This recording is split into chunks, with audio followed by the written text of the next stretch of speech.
안녕하세요. 조용히 회사 다니는 사람입니다.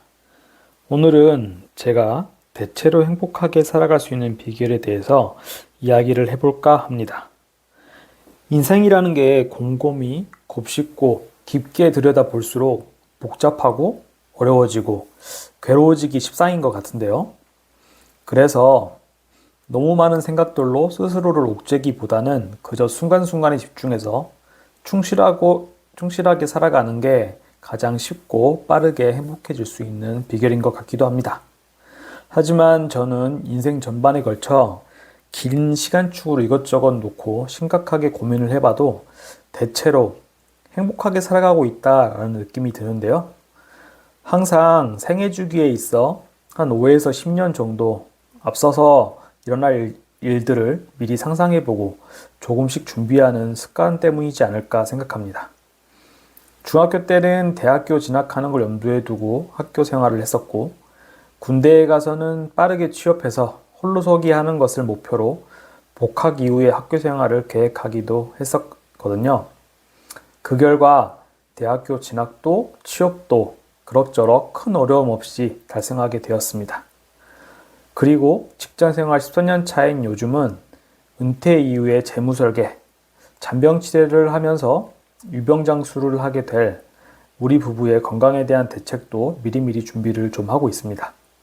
사실 말과 계획이야 화려하긴 하지만 실상은 저도 작심삼일로 끝나는 그런 끈기가 부족한 일반적인 사람들 중에 한 명이라 건강에 대한 대비에 있어서는 생각보다는 진척이 없기도 합니다. 다이어트도 8년째 실패하고 있고 고혈압과 목 디스크 관리도 좀 지지부진한 것 같습니다. 게으름 피우면서 맛있는 것을 먹을 때 즉각적으로 느껴지는 행복감, 도파민의 유혹을 뿌리치기 정말 어려운 것 같습니다. 그런데 여러 가지 미래를 위한 대비 중에서 여전히 꽤나 잘하고 있다고 자평할 수 있는 부분이 있는데요. 바로 소비를 적절히 통제함으로써 적은 비용으로도 소비의 만족감을 극대화하는 노하우, 그게 있다는 거죠. 저의 순자산을 직접적으로 밝히기에는 좀 그렇지만 2012년에 입사한 첫 해, 신입사원 때죠. 원천징수를 기준으로 5천만 원을 넘게 받았던 것 같아요. 그런 대기업에서 직장생활을 시작을 해서 중간에는 1년치 연봉을 위로금으로 받는 희망퇴직 찬스도 경험을 했었고, 이제는 과장 만년차에서 차장 초년차쯤 되는 연차니까 따지고 보면 신입사원 때 벌었던 돈의 한 2배는 넘게 이제 벌고 있는 것 같습니다. 그리고 여러 번 제 영상에서 밝혔듯이 그간 월소득의 5에서 80%는 항상 저축 및 투자를 병행했었고, 그런 투자 속에서도 크게 까먹거나 잃은 적이 없습니다. 그리고 고맙게도 성실하게 직장을 잘 다녀주고 있는 아내도 있고요. 아직은 직접적으로 양가 부모님들을 직접 부양해야 되는 그런 부담이 있지도 않은 상태입니다. 어떤가요? 제가 충분히 넉넉하고 풍요롭게 살고 있을까라는 생각이 드시나요? 네, 솔직히 얼마든지 그래도 되고 그럴 수 있는 처지인 것 같습니다. 그런데 저는 월 평균 30만 원 내에만 쓰고 지내고 있습니다. 네, 제 자발적인 선택이고요. 여기에는 스마트폰 통신비, 광역버스 출퇴근비, 병원비, 군것질비, 취미생활비, 보험비의 일부가 포함되어 있습니다. 그 밖에 생활비는 사실 모두 아내와 공동생활비로 충당하고 있으니까 아주 쪼들리게 사는 삶은 솔직히 아닌 거죠.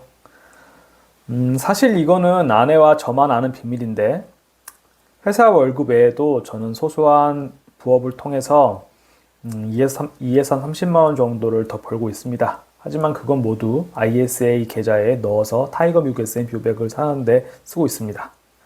저는 도대체 왜 이러는 걸까요? 구두쇠처럼 돈돈거리며 사느라 스스로를 너무 옥죄고 있는 건 아닐까요?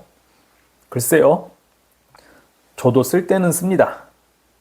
2021년에는 약 3년간 고민해서 10년 동안 써온 노트북을 처분하고 새로운 노트북을 구매하기도 했고요. 그리고 2023년에는 7년 넘게 제가 해외 출장 매노자로 다니면서 모은 항공 마일리지 14만 포인트로 5년 동안 가고 싶다 그렇게 생각만 했었던 유흥여행을 드디어 저질렀었습니다.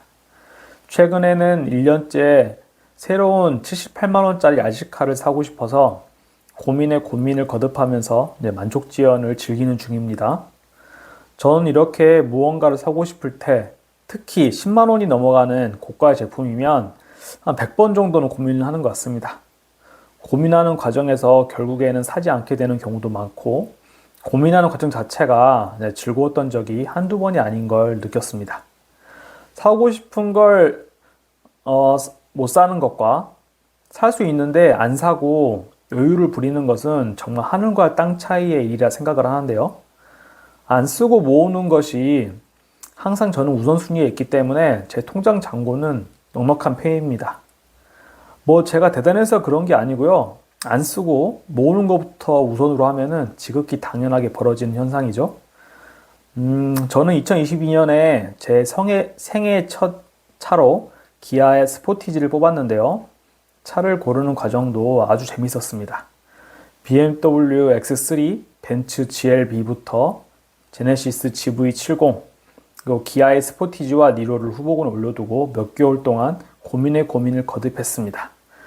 모두 다 현금 박치기로 바로 살 수 있는 그런 차들이었는데 언제든지 할 수 있다 생각하니 그거를 고르는 과정 자체가 정말 재밌었습니다.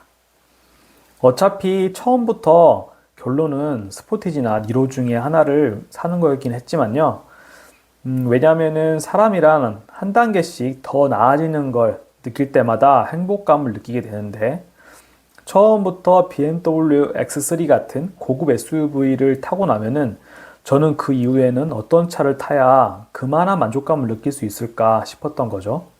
아마도 스포티지 다음은 소렌토나 산타페, 그 다음은 GV70, 그 다음에 가서나 BMW X3가 되지 않을까 싶습니다. 물론 그 전제에는 순자산이 그 차를 탈 수 있을 만큼 늘어나야 된다는 그게 단서가 붙겠죠.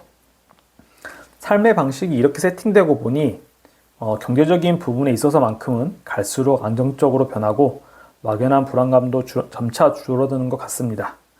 소비를 줄이고 S&P 500 ETF 수량을 늘려가는 것도 결국은 잠깐의 즐거움을 양보하는 대신에 평생에 걸쳐서 지속 가능한 경제적 안정의 길로 가는 거라 생각하니 참 재미가 있습니다. 사람은 자기 분수에 맞게 살아야 탈이 안 난다는 그런 지론을 평소에 갖고 있는데 한 사람의 그런 그릇 자체를 키우는 데 집중하는 게 정말 중요한 것 같습니다. 여기서 그릇이란 지금처럼 재테크 이야기를 할 때는 순자산 규모를 뜻할 것이고 분수에 맞게 산다는 것은 자신의 순자산 수준에 맞게 소비를 하며 산다는 말일 수도 있겠죠. 오늘은 제가 몇 개월치 카드 사용료액을 살펴보다가 남겨보고 싶은 이야기가 이렇게 생각나가지고 말씀드려봤고요. 그럼 여기까지 영상 들어주셔서 감사합니다.